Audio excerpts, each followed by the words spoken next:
What is stagflation? Stagflation is a concept जिसमें कि stagnation और इन्फ्लेशन दोनों होता है। स्टैग्नेशन मीन्स एक स्लो ग्रोथ, एक स्टेडी ग्रोथ या फिर स्लो मूवमेंट हम उसको कह सकते हैं।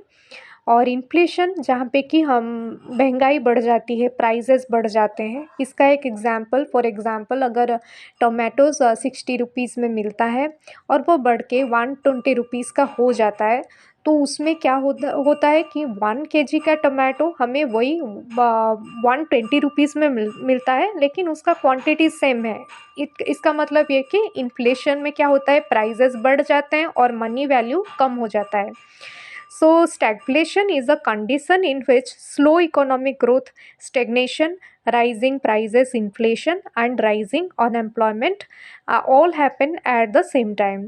तो स्टैगफ्लेशन में क्या होता है, एक अनएम्प्लॉयमेंट भी इसके साथ साथ रहता है। स्टैग्नेशन और इन्फ्लेशन के साथ साथ अनएम्प्लॉयमेंट भी रहता है।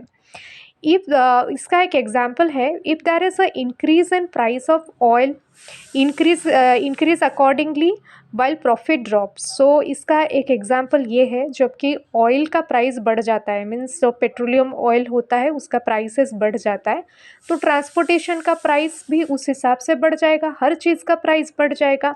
तो प्राइसेस तो बढ़ गए लेकिन प्रॉफिट उस हिसाब से नहीं होता है। Stagflation is generally considered worse than a recession because it is a much more challenging economic condition to manage. Stagflation को रिसेशन से भी वर्स माना जाता है, क्योंकि रिसेशन में क्या होता है, in a recession the central bank can lower interest rate to encourage borrowing and spending while can stimulate economic growth. तो रिसेशन में क्या होता है, सेंट्रल बैंक क्या करता है, इंटरेस्ट रेट को लोअर कर देता है ताकि लोग और भी ज़्यादा इन्वेस्टमेंट करें। लेकिन स्टैगफ्लेशन में क्या होता है, एक लॉन्ग टर्म पीरियड के लिए कभी कभी हो जाता है स्टैग्नेशन, जिसमें क्या होता है, हमको जब तक एक ऑल्टरनेटिव नहीं मिल जाता तब तक हम कुछ भी नहीं कर सकते। स्टैगफ्लेशन कब होता है, जब किसी रॉ मटेरियल स्कैर्स हो जाए, रॉ मटेरियल ना मिले, इनपुट का प्राइस बढ़ जाए। जैसे कि ये ऑयल का एग्जांपल है, पेट्रोलियम ऑयल है, जो है वो नेचुरल रिसोर्स है। उस नेचुरल रिसोर्सेज का मतलब अल्टरनेटिव मिलना तो बहुत मुश्किल है। जब तक उसका कोई अल्टरनेटिव नहीं मिल जाता, कोई हल नहीं मिल जाता, तो स्टैगफ्लेशन को हमें फेस करना पड़ता है और ये इकोनॉमी के लिए एक चैलेंज होता है।